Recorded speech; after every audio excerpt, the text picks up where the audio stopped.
Je m'appelle Nathalie Hart. J'avais 34 ans quand un inconnu s'est assis en face de moi dans un petit café de River North, à Chicago, et m'a dit de ne pas demander le divorce. C'était en début d'après-midi. L'endroit sentait le café brûlé et les manteaux trempés par la pluie. Des employés de bureau parlaient doucement autour de nous. Rien dans ce moment ne paraissait dramatique, mais ma poitrine s'est serrée comme si l'air avait soudainement changé. L'homme s'est présenté comme étant Daniel Reed. Voix calme, posture soignée, ni nerveux, ni en colère, juste maître de lui. Il a prononcé le nom de mon mari comme s'il s'agissait d'un fait, et non d'une accusation. Votre mari fréquente ma femme. Je n'ai pas eu de haut le cœur. Je n'ai pas pleuré. J'ai senti quelque chose de plus froid s'installer dans mon estomac. La confirmation a un poids que le soupçon n'a pas. Daniel a posé une enveloppe épaisse sur la table entre nous. Il ne l'a pas encore ouverte. Il m'a regardé et a prononcé une phrase qui résonne encore dans ma tête. Si vous agissez la première, vous perdez. J'ai fixé l'enveloppe. Mes mains étaient stables, même si mon cœur battait la chamade. J'avais imaginé ce moment une centaine de fois. Je pensais que je crierais, que je le confronterais ou que je m'effondrerais. Au lieu de cela, je suis resté immobile. Daniel a expliqué calmement. Les tribunaux n'entendent pas la douleur, ils entendent les preuves. Si vous agissez sous le coup de l'émotion, vous protégez ceux qui vous ont menti. Si vous attendez, vous vous protégez vous-même. Il m'a dit qu'il avait appris cela à la dure. Il avait déjà parlé à des avocats. Il avait déjà commencé à tout documenter. Date, heure, lieu, schéma. J'ai écouté sans l'interrompre. Quelque part entre ces mots et le bourdonnement du café, j'ai réalisé quelque chose d'important. Ce n'était pas une réunion sur la vengeance. C'était un avertissement. J'ai pensé à mon mari, Eric, aux nuits tardives. Le téléphone retournait. La façon dont notre maison était devenue silencieuse sans la moindre dispute. Daniel a finalement glissé l'enveloppe plus près, mais ne l'a toujours pas ouverte. Vous n'avez pas à décider aujourd'hui, a-t-il dit. Promettez-moi juste une chose. Ne vous précipitez pas, j'ai hoché la tête une fois. Je ne le savais pas encore, mais ce moment, dans ce café ordinaire, a été celui où ma vie a cessé de tourner en rond pour commencer à avancer avec intention. Avant que tout ne s'effondre, je croyais que ma vie était simple et stable. J'étais marié à Eric Whittaker depuis 7 ans. Il travaillait dans les opérations pour une entreprise de logistique. De longues heures, mais prévisibles. Je travaillais à distance comme spécialiste en localisation. La plupart du temps, je traduisais des documents sur la table de notre cuisine avec la radio qui jouait doucement en fond sonore. Nous n'étions pas des gens dramatiques. Nous ne publions pas de grandes déclarations en ligne ni ne nous surprenions avec des voyages. Notre mariage était construit sur des routines. Les samedis matins à l'épicerie, les plats à emporter le vendredi, un film sur le canapé où Eric s'endormait toujours avant la fin. Eric n'était pas romantique, mais il était fiable. Si quelque chose se cassait, il le réparait. Si j'avais besoin d'aide, il était là. Il élevait rarement la voix. Il n'oubliait jamais de payer les factures. Ce genre de stabilité me semblait être une sécurité. Je me disais que c'était à ça que ressemblait l'amour adulte. En y repensant, je réalise avec quelle facilité j'ai confondu le calme avec la loyauté. Eric ne parlait pas beaucoup de ses sentiments, mais je supposais que cela signifiait de la profondeur. Il ne partageait pas grand-chose sur son travail, mais je supposais que cela signifiait de la responsabilité. Il n'y avait pas de signes avant-coureurs évidents à l'époque, pas de cris, pas de distance que je pouvais nommer, juste une maison paisible et une vie prévisible. Mes parents l'aimaient bien. Mes amis disaient que j'avais de la chance d'avoir un mariage calme. J'étais d'accord. Je croyais que l'absence de conflit signifiait la présence de confiance. Je ne savais pas encore qu'une maison peut être silencieuse, non pas parce qu'elle est sûre, mais parce que quelqu'un a déjà commencé à partir émotionnellement. À l'époque, je pensais avoir bien choisi. Je pensais que la constance était la même chose que l'engagement. J'avais tort sur ce point. Les changements ne sont pas arrivés tous en même temps. Ils se sont glissés discrètement dans nos journées jusqu'à ce que le schéma devienne impossible à ignorer. Eric a commencé à rentrer plus tard. Au début, c'était 21h, puis 22h, puis près de minuit. Il disait qu'un nouveau contrat mettait la pression sur l'équipe. Je l'ai cru car son travail avait toujours été exigeant. Puis son téléphone a changé. Il avait l'habitude de le laisser face visible sur le comptoir. Maintenant, il restait face contre table ou dans sa poche. Quand il vibrait, il le vérifiait rapidement et détournait l'écran. Je me disais que j'imaginais des choses. Une nouvelle odeur est apparue dans notre salle de bain. Pas du savon, pas du déodorant, de l'eau de Cologne. Eric n'avait jamais porté d'eau de Cologne en 7 ans.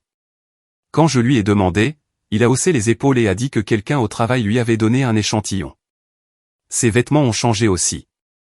De nouvelles chemises, mieux coupées. Il a commencé à se faire couper les cheveux dans un salon plutôt que chez le vieux barbier près de chez nous. Aucune de ces choses n'était mauvaise en soi. Les gens ont le droit de changer. Ce qui me troublait, c'était le timing. Le week-end, il a commencé à aller à la salle de sport. Il partait en milieu de matinée et revenait après le déjeuner, fraîchement douché et étrangement énergisé. Pas fatigué, pas endolori, juste léger, heureux d'une manière que je n'avais pas vue à la maison depuis des mois. J'ai essayé d'être encourageante. Je préparais des dîners. J'envoyais des messages pour lui demander s'il avait besoin de quelque chose. Ses réponses devenaient plus courtes. Parfois, des heures s'écoulaient avant qu'il ne réponde. Quand il le faisait, les mots semblaient distants. Si vous avez déjà senti votre maison se refroidir sans la moindre dispute, vous savez de quoi je parle. Rien n'était assez bruyant pour être confronté, mais tout semblait faux. La nuit, je restais éveillé à l'écouter respirer et je me demandais quand exactement le changement s'était produit. Je ne cherchais pas encore de preuves. Je cherchais à être rassuré. Mais mon corps savait déjà quelque chose que mon cœur essayait d'ignorer. Je n'arrêtais pas de me dire de ne pas être paranoïaque, d'être patiente, d'être compréhensive. Pourtant, une petite voix en moi répétait sans cesse la même phrase. Quelque chose ne va pas. Le moment où tout a basculé s'est produit un soir de semaine ordinaire. J'ai retrouvé une amie pour dîner près du quartier du Lop. Nous étions assises près d'une fenêtre donnant sur la rue. Les feux de circulation se reflétaient sur la vitre. Les gens passaient avec des parapluies et des mallettes. J'étais au milieu d'une conversation quand mes yeux ont capté quelque chose de familier de l'autre côté de la rue. Eric. Il était assis à une petite table dans un café. Au début, j'ai ressenti un soulagement. Peut-être que je me trompais. Peut-être que le travail l'avait vraiment retenu tard. Puis j'ai vu la femme en face de lui. Elle avait les cheveux foncés et portait un manteau couleur vin. Ils se penchaient l'un vers l'autre en parlant. Eric souriait, pas un sourire poli, pas le sourire fatigué qu'il ramenait à la maison. Celui-ci était ouvert et détendu, un sourire que je n'avais pas vu depuis longtemps. Ma poitrine s'est serrée. Je n'entendais plus rien. C'était comme si le restaurant autour de moi était devenu silencieux. Puis il a tendu la main sur la table et a pris la sienne. Ce n'était pas dramatique. C'était désinvolte, familier, le genre de contact qui ne demande pas la permission car il a déjà été répété de nombreuses fois. Je n'ai pas bougé. Je ne me suis pas levé. Je ne me suis pas précipité dehors. Mon corps refusait de réagir. Mon amie a remarqué mon visage et a suivi mon regard. Elle m'a attrapé le bras et a chuchoté que nous devrions partir. Je l'ai laissé m'entraîner. Mes jambes étaient faibles, comme si elles ne m'appartenaient plus. Je suis rentré seul à la maison. L'appartement semblait différent cette nuit-là. Le canapé, la cuisine, les photos sur le mur. Tout semblait être une mise en scène, un décor auquel je n'appartenais plus. Eric est rentré après minuit. Il a parlé nonchalamment, m'a demandé pourquoi j'étais encore réveillé. Sa voix était normale, trop normale. J'ai regardé son visage et j'ai réalisé quelque chose de douloureux. Une personne peut mentir calmement lorsque le mensonge est déjà devenu une routine. Je ne l'ai pas confronté.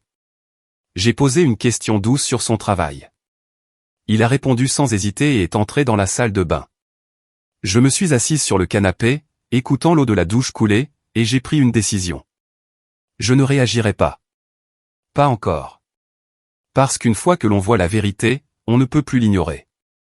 Et je devais être intelligente sur la suite des événements. Dès le lendemain matin, j'ai commencé à mener une double vie. De l'extérieur, j'étais la même épouse. Je préparais le café. Je lui demandais comment s'était passée sa journée. Je lui souhaitais une bonne nuit. À l'intérieur, j'observais tout. J'ai commencé petit. J'ai noté l'heure à laquelle Eric partait et l'heure à laquelle il rentrait. J'ai noté les week-ends. J'ai noté les excuses. Je ne l'ai pas suivi. Je n'ai pas vérifié son téléphone. J'ai seulement observé ce qui était déjà visible. Quand il disait qu'il travaillait tard, je suis passé une fois devant son bureau. Sa voiture n'était pas là. Je me suis dit de ne pas paniquer. Une absence n'est pas une preuve. Quand il disait qu'il allait à la salle de sport, je lui ai demandé nonchalamment laquelle. Plus tard, j'ai vérifié l'abonnement en ligne. Il s'était inscrit. Il s'était enregistré une seule fois. C'est à ce moment-là que le poids m'a frappé. Savoir que quelqu'un ment sans pouvoir le prouver, c'est comme entendre une alarme incendie sans voir de feu. On ne peut pas se détendre, mais on ne peut pas agir non plus. Je n'en ai pas parlé à mes amis, j'avais honte. Je me sentais idiote de ne pas l'avoir vu plus tôt. J'avais aussi peur de prononcer les mots à voix haute sans preuve. J'ai rencontré discrètement un avocat spécialisé en divorce. Je lui ai tout raconté. Il a écouté puis a dit quelque chose que je ne voulais pas entendre mais que je devais comprendre. Les soupçons ne sont pas des preuves. Il a expliqué que sans preuve, l'émotion joue contre vous. Une confrontation ne fait qu'apprendre à l'autre personne à mieux se cacher. Les tribunaux ne récompensent pas la douleur. Ils exigent des faits. J'ai quitté ce bureau en me sentant plus lourde qu'en y entrant. Mais je suis aussi parti avec une règle. Ne pas bouger tant que je ne peux pas prouver. Cela signifiait faire semblant, sourire, dormir à côté de quelqu'un qui était déjà parti. C'était la chose la plus solitaire que j'ai jamais faite, mais c'était nécessaire. Daniel Reed est apparu un mardi après-midi. Je travaillais à domicile quand la sonnette a retenti. J'ai supposé que c'était une livraison. Quand j'ai ouvert la porte, un homme se tenait là, un dossier sous le bras. Début de la quarantaine, bien habillé, des yeux calmes. Il m'a demandé si j'étais Nathalie Hart. Nous nous sommes assis dans un restaurant tranquille à quelques rues de là. Il n'a pas perdu de temps en bavardage. Ma femme fréquente votre mari. L'entendre à voix haute était différent de le voir de mes propres yeux. La vérité a atterri plus lourdement, de manière plus définitive.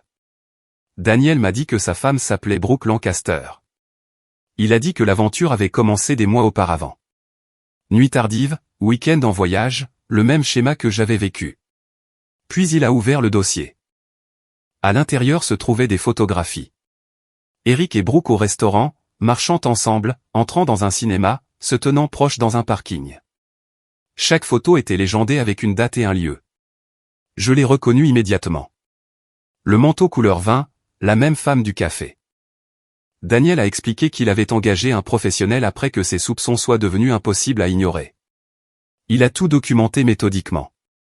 Pas d'émotion, juste des enregistrements. Il ne s'est pas vanté. Il n'a pas insulté mon mari. Il parlait comme quelqu'un qui a déjà pleuré seul et a dépassé le choc. J'ai ressenti deux émotions à la fois. Le soulagement et le chagrin. Le soulagement parce que je n'imaginais pas des choses. Le chagrin parce que c'était réel.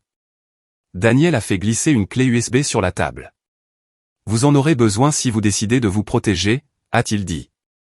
Je lui ai demandé pourquoi il m'aidait. Parce que nous sommes dans la même situation, a-t-il répondu, et personne ne devrait traverser cela à l'aveugle. Avant de partir, il m'a donné son numéro. Il m'a dit de l'appeler si j'avais besoin de clarification sur l'un des dossiers. Alors que nous nous levions pour partir, il a fait une pause.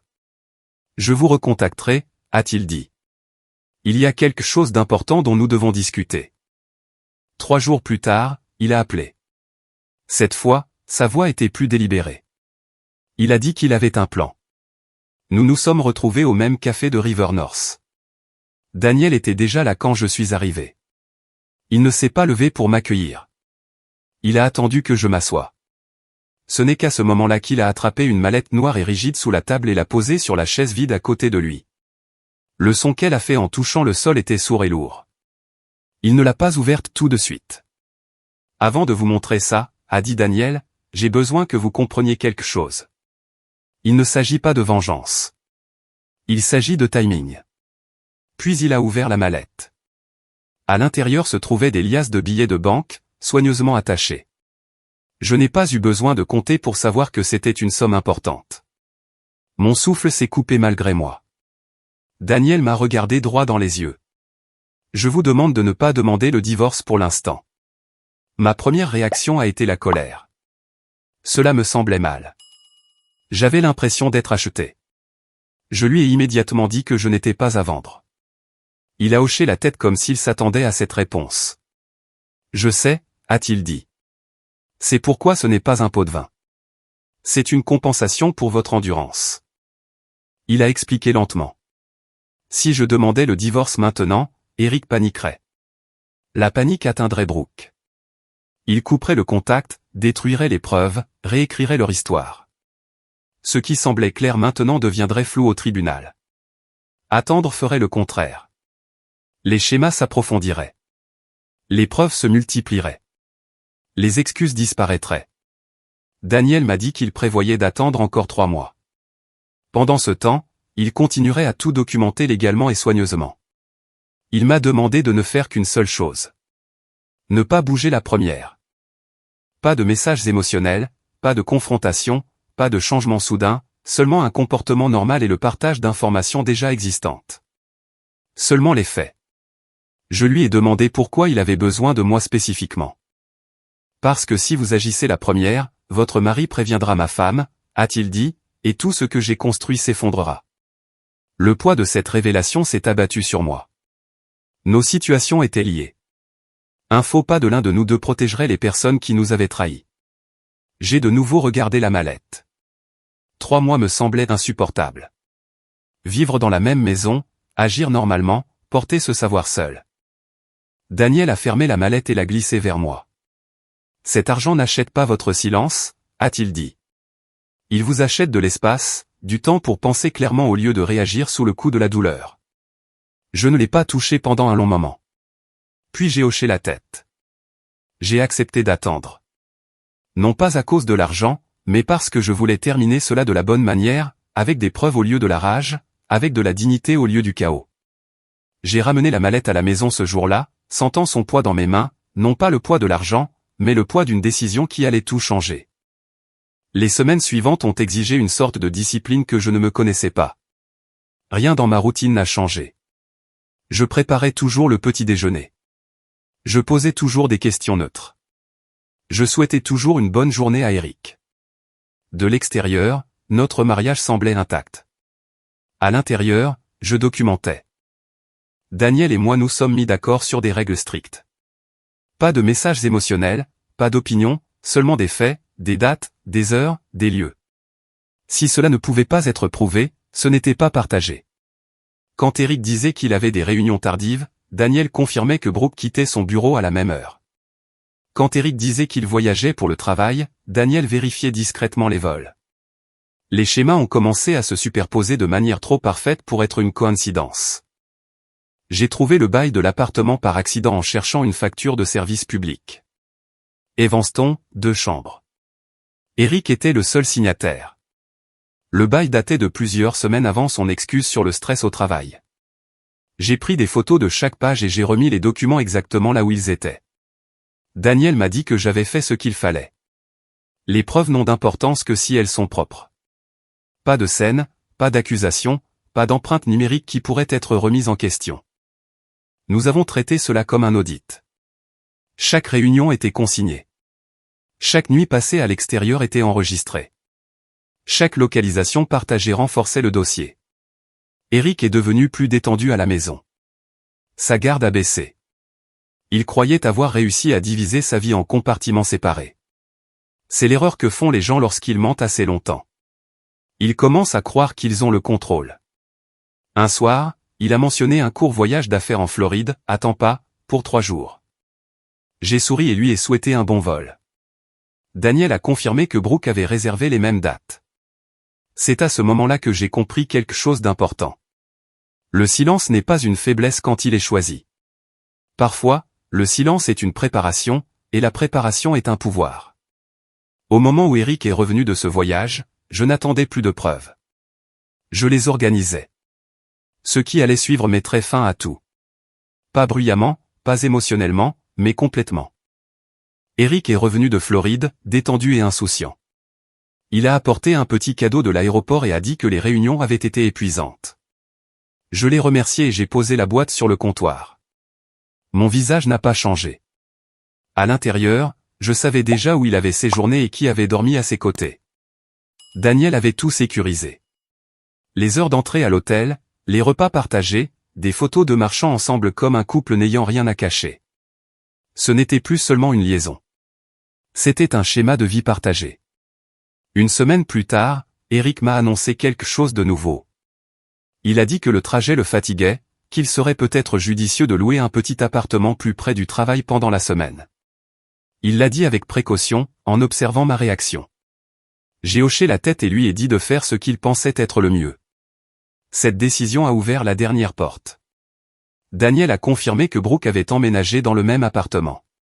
Le registre du parking montrait les 2 voitures pour la nuit. Les achats d'épicerie apparaissaient les jours partagés. Les comptes de services publics étaient activés. Ils ne se cachaient plus. Ils vivaient ensemble. C'était important. La cohabitation élimine les excuses. Elle élimine la confusion. Elle transforme une histoire en un fait. Nous avons choisi un lundi matin, 10 heures. Les 2 avocats étaient prêts. Les 2 dossiers ont été déposés à quelques minutes d'intervalle. Pas d'avertissement, pas de confrontation. Le mercredi, les papiers ont été signifiés. Eric m'a appelé en panique, me demandant où j'étais. Il est rentré précipitamment à la maison, tenant des documents timbrés avec des mains tremblantes. Sa voix était forte, mais ses yeux étaient vides. Je lui ai dit calmement que je savais tout, que j'avais des photos, des dates, des registres, la preuve de l'appartement, la preuve du voyage, la preuve de la vie qu'il avait construite en prétendant que la nôtre était intacte. Il a essayé de parler, mais rien n'est sorti. Quand je lui ai dit que le mari de Brooke avait déposé sa demande le même jour, son visage s'est effondré. Cette nuit-là, la maison était silencieuse. Non pas le silence de l'évitement, mais le silence de la révélation. Pour la première fois depuis des mois, la vérité n'avait plus nulle part où se cacher. Et j'ai enfin dormi. Les semaines qui ont suivi ont été calmes et procédurales. Eric a essayé de négocier. Son avocat a proposé des chiffres qui semblaient raisonnables en surface, mais qui ignoraient la responsabilité. Daniel m'a dit que Brooke avait fait de même. Ils voulaient tous les 2 que l'histoire se termine rapidement et discrètement. Nous avons refusé. Lorsque les gens sont pris, ils veulent souvent le pardon sans la responsabilité. Le tribunal ne fonctionne pas de cette façon. Les audiences n'ont pas été dramatiques. Il n'y a pas eu de discours, pas de cris, juste des documents examinés un par un. Photos, chronologie, dossiers financiers, contrats de location, registre d'entrée, les preuves n'élèvent pas la voix. Elles existent, tout simplement. Lorsque des excuses étaient offertes, elles s'effondraient sous les eurodatages. Lorsque le blâme était déplacé, il contredisait les documents signés. Le juge n'a pas commenté les émotions. Il a commenté les faits. La décision a été rendue des semaines plus tard. Le mariage a été dissous avec une responsabilité clairement attribuée. La répartition des biens reflétait cette responsabilité. Des dommages et intérêts ont été accordés, non pas comme une punition, mais comme une reconnaissance du préjudice. Eric a déménagé peu de temps après. Il a fait ses valises en silence. Il s'est excusé une fois. J'ai accepté ses excuses sans rouvrir le passé. Tourner la page ne nécessite pas de réconciliation. Daniel a obtenu un résultat similaire. Nous avons parlé brièvement après que tout ait été finalisé. Il n'y a pas eu de célébration, seulement du soulagement. Ce qui m'a le plus surprise, c'est la légèreté que j'ai ressentie dans ma maison une fois que la vérité y était passée. J'ai repeint les murs, ouvert les fenêtres, récupéré la table de la cuisine où je travaillais et m'inquiétais en même temps. J'ai recommencé à dormir toute la nuit. En y repensant, il y a des choses que j'aurais aimé que quelqu'un me dise plus tôt. Faites plus confiance au schéma Como. Ne confrontez pas lorsque vous êtes confuse. Confrontez lorsque vous êtes préparé. Protégez vos finances, vos documents et votre système de soutien discrètement et tôt. Le silence n'est pas une faiblesse lorsqu'il est intentionnel. Attendre ne signifie pas accepter. Cela signifie choisir le moment qui vous protège. Cette histoire ne parle pas de vengeance. Elle parle de respect de soi soutenu par des preuves. Je n'ai pas gagné parce que j'ai attendu. J'ai gagné parce que j'ai attendu avec un but. Si cette histoire a résonné en vous, partagez-la avec quelqu'un qui pourrait avoir besoin d'entendre que la patience peut être une force. Laissez un commentaire et dites-moi d'où vous regardez. Confronteriez-vous immédiatement ou rassembleriez-vous d'abord des preuves? Abonnez-vous à l'art de la vengeance pour plus d'histoires sur la force tranquille, les conséquences réelles et les nouveaux départs avec clarté.